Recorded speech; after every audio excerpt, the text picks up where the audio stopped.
Hello guys, एक बार फिर से मैं आप लोग के लिए जॉब से रिलेटेड वीडियो लेकर के आया हूं। तो आप लोग को बता दो, यूपीएससी यानी कि यूनियन पब्लिक सर्विस कमीशन की तरफ से सिविल सर्विस एग्जामिनेशन के लिए नोटिफिकेशन जारी कर दी गई है। तो इस वीडियो के जरिए हम लोग जानेंगे कि इस एग्जामिनेशन के लिए कौन कौन से लोग फॉर्म अप्लाई कर सकते हैं, क्वालिफिकेशन क्या मांगा गया है, एज लिमिट क्या मांगा गया है और आप लोग का जो एप्लीकेशन फी लगने वाली है वो कितना लगने वाली है। तो चलिए इस वीडियो में हम लोग सारा जानकारी देखेंगे। तो आप लोग वीडियो का स्टेप बाय स्टेप पूरा देखिएगा ताकि आप लोगों को समझ में आ जाए। तो आप लोग देख रहे हैं यूट्यूब चैनल ऑनलाइन विकास, और जो लोग भी अभी तक चैनल को सब्सक्राइब नहीं किए प्लीज चैनल को सब्सक्राइब कर लें और बेल आइकन को दबा करके रखें। जैसा कि आप लोग नोटिफिकेशन देख पा रहे होंगे जो कि यूपीएससी की तरफ से जारी की गई है 2/2/2022 को, और यहाँ पर लिखा गया कि आवेदन प्रपत्र प्राप्त करने की अंतिम तिथि जो कि 22/2/2022 है, 6 बजे तक प्राप्त किया जा सकता है। फिर यहाँ पे लिखा गया है सिविल सेवा परीक्षा 2022 के लिए यहाँ पे निकाली गई है, और ये जो आयोग का वेबसाइट दिया गया है जो कि मेरे डिस्क्रिप्शन बॉक्स में भी आप लोगों को देखने को मिल जाएगा। तो फिर देखिए नीचे में परीक्षा के लिए उम्मीदवार अपनी पात्रता सुनिश्चित कर ले। तो यहाँ पर देखिए सभी उम्मीदवार जैसे कि पुरुष, महिला, ट्रांसजेंडर तीनों लोग अप्लाई कर सकते हैं। से अनुरोध है कि वे सरकार,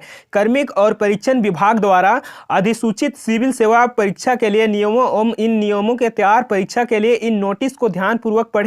परीक्षा के लिए आवेदन करने वाले उम्मीदवारों को यह सुनिश्चित कर लेना चाहिए कि वे परीक्षा में प्रवेश हेतु सभी पात्रता शर्तों को पूरा करते हैं। परीक्षा के सभी स्तरों पर उनका प्रवेश निर्धारित पात्रता शर्तों को पूरा करने की शर्त के अध्ययन पूर्णतः अनंतिम होगा। उम्मीदवार को मात्र प्रवेश पत्र जारी किए जाने का अर्थ यह नहीं होगा कि उसकी उम्मीदवारी आयोग द्वारा अंतिम रूप से सुनिश्चित कर दी गई है। आयोग मूल दस्तावेजों के संदर्भ में पात्रता की शर्तें के सत्यापन के बाद ही उम्मीदवार को के व्यक्तिगत परीक्षण साक्षात्कार के लिए अर्हता प्राप्त करता है। फिर यहाँ पर दूसरा नंबर में आवेदन कैसे करना है। तो आवेदन करने के लिए यहाँ पे लिंक दिया गया है वेबसाइट का।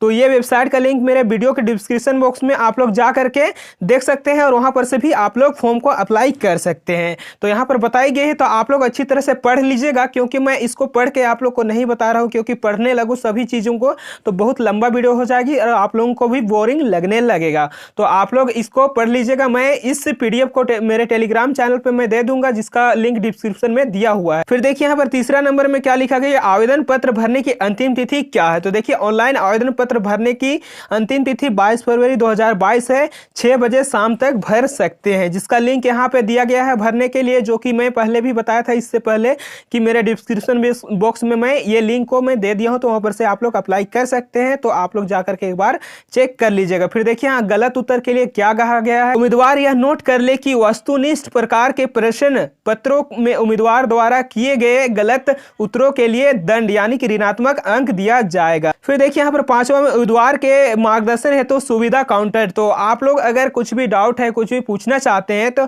उसके लिए देखिए यहाँ पे 10 बजे से 5 बजे तक आप लोग कॉल करके, जिसके लिए यहाँ पे नंबर दी गई है, तो ये नंबर में कॉल करके आप लोग जानकारी ले सकते हैं। कुछ भी जानकारी लेना हो, कुछ भी डाउट हो तो आप लोग स्पष्ट कर सकते हैं। तो ये नंबर मैं मेरे डिस्क्रिप्शन बॉक्स में भी मैं दे दूंगा, तो वहां पर से आप लोग कांटेक्ट कर सकते हैं। फिर यहाँ पर आप लोग को सिविल सेवा की प्रारंभिक परीक्षा की केंद्र देखने को मिलेगी। तो यहाँ पर आप लोग देख लीजिएगा आप लोग का परीक्षा केंद्र कौन सा नजदीक पड़ता है। फिर यहाँ पे नीचे सिविल सेवा प्रधान यानी सिविल सेवा का जो मेन परीक्षा होगा उसके लिए यहाँ पर केंद्र बताई गई है। तो आप लोग देख लीजिएगा कि आप लोग का कौन सा केंद्र नजदीक में है। फिर यहाँ पर आप लोग को देखने को मिलेगा पात्रता की शर्तें यानी कि एलिजिबिलिटी क्राइटेरिया। तो यहाँ पर राष्ट्रीयता देखा जाएगा, जिसमें कि देखिए क्या लिखा गया है कि भारतीय प्रशासनिक सेवा, भारतीय विदेशों सेवा और भारतीय पुलिस सेवा का उम्मीदवार भारत का नागरिक अवश्य हो। फिर देखिए नीचे में लिखा गया कि अन्य सेवाओं के लिए उम्मीदवार को या तो देखिए यहाँ पर काम में भारत का नागरिक होना चाहिए, या फिर नेपाल की प्रजा होना चाहिए, भूटान की प्रजा होना चाहिए, ऐसे तिब्बती शरणार्थी जो भारत में अस्थायी रूप से रहने के इरादे से पहले जनवरी 1962 से पहले भारत आ गया हो, तो वही लोग अप्लाई कर सकते हैं। फिर देखिए यहाँ पर आयु सीमा बताई गई। तो आयु सीमा क्या होना चाहिए उम्मीदवार का, देखिए तो उम्मीदवार की आयु सीमा जो कि 1 अगस्त 2022 को 21 वर्ष की होनी चाहिए, किंतु 32 वर्ष की नहीं होनी चाहिए। ठीक है, तो इस तरह करके है। फिर अर्थात उनका जन्म 2 अगस्त 1990 से पहले और 1 अगस्त 2000 एक के बाद नहीं होना चाहिए। इस तरह करके आयु सीमा दी गई है। तो आप लोग नीचे भी देख पा रहे होंगे बहुत सारा चीज लिखा हुआ है, तो आप लोग ये अच्छी तरह पढ़ लीजिएगा, मैं पीडीएफ दे दूंगा। यहाँ पर न्यूनतम शैक्षणिक योग्यता बताई गई है। तो देखिए क्या कहा गया है कि उम्मीदवार के पास भारत के केंद्र या राज्य विधानमंडल द्वारा निगमित किसी विश्वविद्यालय की या संसद के अधिनियम द्वारा स्थापित या विश्वविद्यालय की अनुदान आयोग अधिनियम 1956 के खंड 3 के अधीन विश्वविद्यालय के रूप में मानी गई किसी अन्य शिक्षा संस्थान की स्नातक डिग्री अथवा समकक्ष योग्यता होनी चाहिए। देखिए अवसरों की संख्या बताई गई है, यानी कि इस एग्जाम के लिए उम्मीदवार कितने बार एग्जाम दे सकता है। तो यहाँ पर देखिए जो उम्मीदवार अनुसूचित जाति या फिर अनुसूचित जनजाति से बिलोंग करता हो उसके लिए कोई भी सीमा नहीं है, वो अनलिमिटेड बार बैठ सकता है इस एग्जाम में। और अनुसूचित पिछड़ी वर्ग के जाति जो लोग हैं वो लोग 9 बार बैठ सकते हैं इस एग्जाम में। फिर देखिए जो लोग EWS या फिर यहाँ पर देख सकते हैं ऊपर में सीधे सीधे लिखी गई है PWD, यानी कि वो लोग जो लोग बिलोंग करते हैं अनुसूचित पिछड़ी जाति से वो लोग 9 बार, और यहाँ पर अनुसूचित जनजाति या फिर अनुसूचित जाति जिसके लिए कोई भी सीमा नहीं है, तो यहाँ पर जितना बार चाहे उतना बार ये लोग बैठ सकते हैं। फिर देखिए इस फॉर्म के लिए आवेदन शुल्क कितना लगने वाली, तो यहाँ पर शुल्क दी गई है। देखिए उम्मीदवार को 100 रुपीज यानी कि 100 रुपया मात्र लगने वाले फीस के रूप में।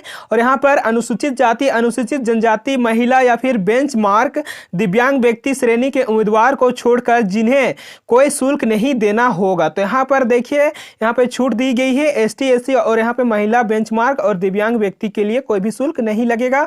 और यहाँ पर जो शुल्क जमा करेंगे वो स्टेट बैंक ऑफ इंडिया की किसी भी शाखा में नगद जमा करके या फिर स्टेट बैंक ऑफ इंडिया की नेट बैंकिंग सेवा का उपयोग करके या फिर वीजा, मास्टर, रुपए क्रेडिट कार्ड या फिर डेबिट कार्ड का उपयोग करके भुगतान करना होगा। तो इस तरह करके आप लोग पेमेंट कर सकते हैं। इस तरह करके बहुत सारा जानकारी दी गई है। और नीचे में आप लोग देखिएगा पीडीएफ के नीचे में, तो यहाँ पर आप लोगों को सिलेबस भी देखने को मिल जाता है कि किसके लिए क्या पढ़ना होगा। जैसे कि यहाँ पर आप लोगों को दिख रहा होगा अंतरराष्ट्रीय अर्थशास्त्र में आप लोगों को क्या क्या पढ़ना होगा, सारा जानकारी यहाँ पर दी गई है। तो आप लोग ये पीडीएफ जरूर देख लीजिएगा एक बार और पढ़ लीजिएगा ताकि आप लोगों को सारा जानकारी मिल सके। तो ये पीडीएफ मेरे टेलीग्राम चैनल एक्स क्लासेस में मैं दे दूंगा, तो वहां पर से आप लोग ले सकते हैं और सारा का सारा सिलेबस दे सकते हैं और सारा का सारा जानकारी ले सकते हैं, जिसका लिंक डिस्क्रिप्शन में मैं दे दिया हूं। तो अगर इस वीडियो से आप लोगों को कुछ भी इंफॉर्मेशन मिला, कुछ भी फायदा हुआ, कुछ भी हेल्प मिला, तो प्लीज वीडियो को लाइक कीजिए, शेयर कीजिए। और जो लोग अभी तक चैनल को सब्सक्राइब नहीं किए प्लीज चैनल को सब्सक्राइब कर लें और बेल आइकन को दबा करके रखें, क्योंकि मैं इसी तरह का जॉब से रिलेटेड वीडियो लेकर के आता हूँ इस चैनल पर। तो अपडेट पाने के लिए प्लीज इतना करके रखिए। और आप लोगों को भी वीडियो देखने के लिए धन्यवाद। जय हिंद, जय भारत।